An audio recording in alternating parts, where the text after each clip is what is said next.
tentang masuknya Islam ke Nusantara ya. Nah, Indonesia itu baru ada kan 17 Agustus 1945. Pertama, kita klarifikasi dulu bahwa ya, Islam itu sesungguhnya masuk ke Nusantara itu dalam fase yang sangat awal. Ya, di pelajaran-pelajaran sekolah, termasuk anak-anak SD sampai SMP disebutkan abad ke-14 kan atau ke-13 ya, dengan teori-teori yang ada dari Gujarat. Padahal itu bersamaan di abad ke-7.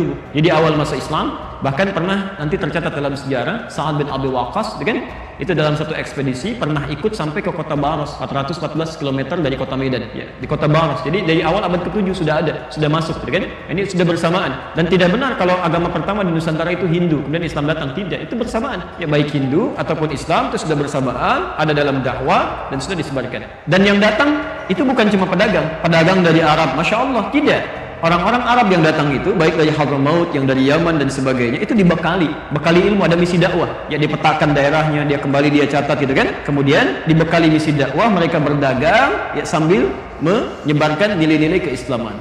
Sampai puncaknya, berdirilah kemudian kesultanan-kesultanan, kerajaan-kerajaan Islam di Nusantara, dari mulai Sabang ya, sampai dengan Merauke-nya, dari Sumatera sampai ke ujung bagian timur. Bahkan di timur ini ada yang terkenal dengan kerajaan-kerajaan Islam. Dalam bahasa Arab kerajaan disebut dengan kerajaannya Malik, kerajaannya Muluk. Dalam bahasa orang lokal disebut dengan Maluku. Ya, Maluku itu asalnya dari bahasa Arab yang ada kerajaan-kerajaan Islam. Karena di situ ada Ternate, ada Tidore, ada Bacan, ada Ambon dan macam-macam. Termasuk sampai ke Papua. Nah, kemudian di masa-masa di abad ke-13, nah ini yang harus diketahui. Abad ke-13 itu bukan awal masuknya Islam, tapi penguatan nilai-nilai keislamannya. Di orang tua dulu merintis ya, membawa Islam, ya kemudian ulama setelahnya mengajarkan nilai-nilai keislaman yang benar. Ya, bagaimana caranya misalnya salat dengan baik, bagaimana cara bertauhid.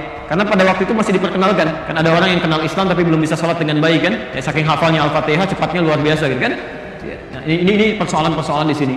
Maka diutuslah kemudian oleh Sultan Turki pada saat itu ya, kisaran tahun 1400-an ya, 1400-an di awal masa ke-13, dari 1200 bahkan ya, 1200 sampai ke 1400-an dikirimkan ulama-ulama. Ini ulama-ulama, awas hati-hati ya, hati-hati, yang dekat dengan Allah, yang paham tentang sistem kehidupan dan tahu tentang fikih dakwah. Dalam bahasa Arab, orang yang punya ilmu dan dekat dengan Allah itu bukan cuma disebut dengan ulama, tapi wali.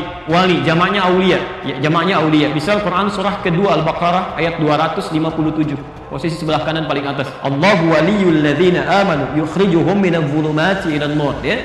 Allah menjadi wali bagi orang-orang beriman. Maksudnya memberikan dia ilmu, berikan dia kekuatan dan sebagainya. Maka diutuslah 9 orang pada saat itu semuanya dari Arab. Ada dari Palestina, ya, ada Syekh Hasanuddin misalnya, ada dari Mesir, Syekh Ahmad Jumadil Kubra. Ahmad Jumadil Kubra ini ahli dakwah, ya ahli fikih juga, ahli Islam, yang nanti punya 2 orang anak pertamanya dibawa ke Nusantara, anak keduanya tinggal di Mesir. Ahmad Jumadil Kubra berdakwah sampai ke ujung Sumatera nanti, dari Jawa. Ya. Siapa Ahmad Jumadil Kubra ini? Ya, seorang ulama besar dari Mesir, ahli dakwah. Dibawa kemudian anaknya, salah satunya namanya Maulana Ishaq. Maulana Ishaq itu yang tadi yang saya turunkan sampai muncul kayak Ahmad Dahlan, sampai muncul kayak ini Muhammad Hashim Asy'ari. Satu lagi dia tinggal di Mesir bernama Syarif Abdullah. Ini bukan Sunan Gunung Jati, Syarif Abdullah ini anak-anak dari sini.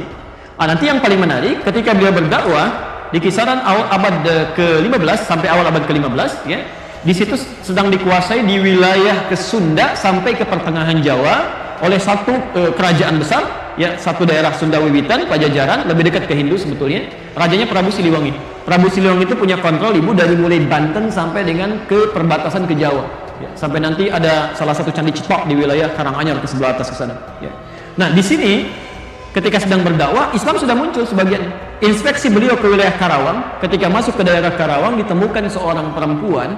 Itu terdengar suaranya sedang mengaji, suaranya lembut sekali, bagus, dilihat orangnya cantik luar biasa, namanya Nyai Subang Larang. Nyai Subang Larang ini ternyata anak seorang pembesar muslim, dia sedang belajar pesantren jadi santri dari satu guru besar yang baru pulang dari Mekah. Mekah dulu dikenal dengan Ummul Qura sampai sekarang, maka gurunya disebut dengan Syekh Qura. Nama aslinya Syekh Hasanuddin, dikenal dengan Syekh Qura. Maka jadi muridnya, ketahuan oleh Prabu Siliwangi tentang kebaikannya, maka diminta untuk jadi bagian dari istrinya, ingin menikah. Perhatikan, Nyai Subang Larang apa yang disampaikan. Ini bisa mengatakan begini, ini kan orang bisa mengatakan apa saja, tapi dengan kekuatan imannya dia katakan, lihat kalimatnya, Anda boleh nikahi saya kalau mau masuk Islam. Singkatnya mau, kalau kalimat dikeluarkan dengan nilai keimanan, tidak pernah dipakai berdusta, ya tidak pernah dipakai maksiat, itu nanti Masya Allah ada kekuatan-kekuatan besar di situ yang Allah menggerakkan. Maka masuk Islamlah Prabu Siliwangi, nama aslinya Pamanah Rasa. Dari pernikahan itu melahirkan 3 orang anak, ya 2 laki-laki 1 perempuan.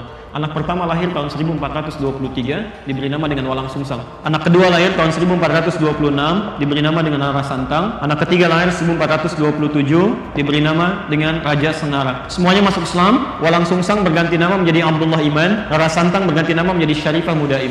Dari tahun inilah kemudian keduanya pergi menunaikan ibadah haji, berangkat. Setelah berhaji ini, ternyata setelah selesai mau pulang bertemu dengan Syarif Abdullah. Syarif Abdullah jatuh hati kepada Syarifah Mudaim, minta izin untuk menikahi pada kakaknya, dinikahkan di situ. Maka ketika Abdullah Iman pulang ya ke daerahnya, ini Syarifah Mudaim gak ikut, disampaikan menikah dengan Syarif Abdullah. Ini pulang, ketika pulang oleh Prabu Siliwangi diberikan tempat di daerah Lemah Wungkuk. Lemah Wungkuk itu dulu banyak etnis di situ, ya ada Arab, ada Cina, ada orang lokal. Dalam bahasa lokal disebut dengan Caruban. Caruban itu kumpulan orang-orang dengan etnis-etnis yang banyak. Karena itu di daerah Lasem, agak ke pesisir sedikit, ya dekat ke Tuban 30 km.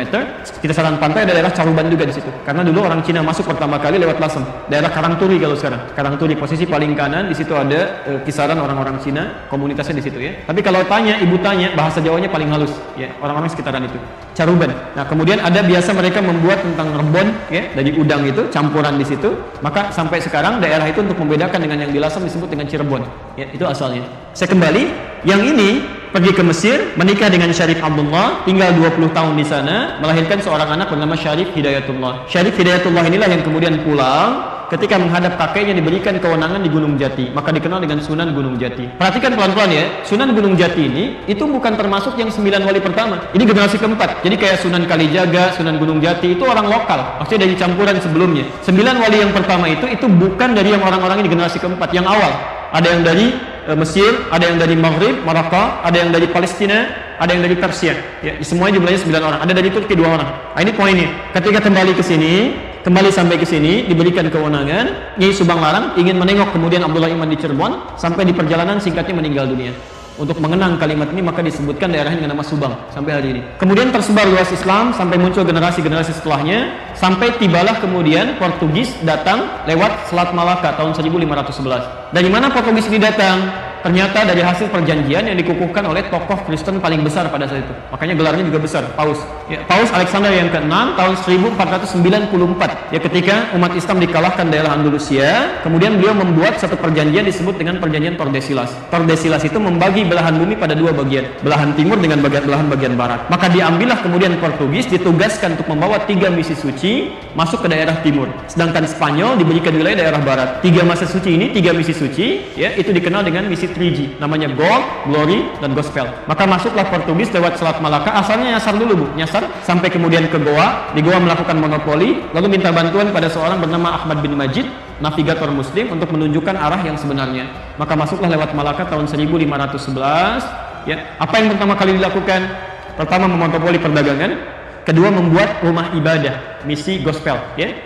Kristenisasi. Rumah ibadah dalam bahasa Portugis disebut dengan igreja. Orang kita menyebutnya dengan gereja kemudian. Jadi gereja itu asalnya bukan dari bahasa Indonesia tapi dari bahasa Portugis. Didirikanlah di situ, orang mulai ikut-ikutan. Ya, orang-orang Portugis saat itu ibadahnya itu 2 hari setelah orang Islam. Kalau orang Islam itu ibadah tiap pekan kemana? Jumatan ya, ke masjid ya, Jumat. Setelah hari Jumat, setelah hari Sabtu nggak ada minggu, adanya Ahad asalnya. Dari mana muncul minggu? Karena orang-orang Portugis saat ibadah itu tidak langsung nyambung dengan Tuhannya. Mereka perlu perantara sampai hari ini. Jadi kalau misalnya punya dosa, itu penebusan dosanya nggak minta sama Tuhan, minta sama Bapak. Datang ke situ, Bapak saya salah tadi begini gitu kan. Baik, lalu kata bapaknya begini. Kata orangnya kalau bapak salah kemana gitu kan. Baik, jadi intinya dia lewat orang suci. Orang suci disebut dengan Santo. Saat itu Santo yang di perantara dikenal dengan Santo Domingo. Singkatnya orang kita kan suka menyingkat-nyingkat ya. Santo Domingo, Minggu jadi Minggu. Sampai hari ini ada Minggu. Dan di hari ini mereka ibadah. Sampai kemudian ada orang ikut-ikutan, ada yang dipaksa pindah agama, sampai nanti yang mendirikan Nahdlatul Ulama, Kiai Haji Muhammad Hasyim Asy'ari, memberikan fatwa. Beliau menulis 19 buku, di kitab keduanya Risalah Ahlus Sunnah wal Jamaah, ya halaman ke-14, posisi paling kanan, paragraf pertama, baris 1 sampai dengan 5, itu ada fatwa di situ, larangan untuk ikut-ikutan ke kanisa, ikut ke gereja, apalagi kalau ikut-ikutan dengan pakaian mereka kan, dan menyaksikan ibadah mereka. Itu kata beliau nggak boleh. Itu fatwa pertama. Saya persingkat, saya tutup di sini. Sampai kemudian datanglah Portugis, dikalah di sini, dia ingin menguatkan bentengnya. Ketika datang Portugis ke wilayah ini, ternyata Spanyol merasa saya nggak dapat apa-apa di barat itu. Maka disusullah kemudian ke timur, perginya ke Filipina, ke daerah Sulu, dipimpin oleh Magalhães. Ya, Portugis dipimpin oleh Alfonso de Albuquerque, kemudian ini dipimpin oleh Magalhães tahun 1519. Tahun 1519 takut karena ada persaingan, maka dibuatlah kemudian benteng di daerah Sunda Kelapa. Datang ke Sunda Kelapa di pinggir pantai dibikin benteng. Saat masuk ke sini itu kemudian mohon maaf ya, maaf sekali lagi, menyerang penduduknya, mencelakai, membangun tempat ibadah, sehingga Sunan Gunung Jati yang diberikan kekuasaan tadi mengutus menantunya. Beliau punya dua anak pertama namanya Muhammad laki-laki, kedua perempuan, menikah dengan seorang jenderal besar, soleh dekat dengan Allah. Namanya Fathullah, orang lokal menyebutnya Fatahillah, Portugis menyebutnya Faletehan. Maka diutuslah kemudian untuk bisa membebaskan dalam bahasa Arab disebut dengan Fatah, wilayah Sunda Kelapa ini. Maka kemudian dibaca surah Al-Fatah itu, ya, Inna fatahna laka fatham mubina. Mereka berwudu dulu, salat dulu, dan berjihadlah ke sini. Saya persingkat, dibebaskanlah kota itu pada tanggal 22 Ramadan 933 Hijrah, bertepatan dengan 22 Juni tahun 1527. Saat dibuka ini, mereka sadar bahwa ini bukan ikhtiar kita saja, bukan kekuatan kita, tapi ada ridha Allah di sini. Maka kemudian untuk mengenang ini, untuk generasi setelahnya, untuk orang-orang setelahnya yang tinggal di sini, ingin disampaikan kamu harus dekat dengan Allah, jangan jauh dari Allah, karena ini dianugerahkan oleh Allah. Maka diambillah nama kota ini, dirubah dari Sunda Kelapa menjadi nama Quran. Inna fatahna laka fatham mubina. Fatham mubina itu dalam bahasa lokal dikenal dengan Jayakarta. Jayakarta disingkat jadi Jakarta. Di Jakarta itu ada nama Quran. Sampai hari ini ulang tahun Jakarta itu 22 Juni 1527. Sebelum Indonesia merdeka. Jadi sebetulnya orang-orang dulu membebaskan dari penjajahan, dari kristenisasi, dan sebagainya. Makanya para ulama-ulama kita itu sangat luar biasa, ingin dijaga dekat dengan Allah, jangan sampai turun bencana. Ini poin.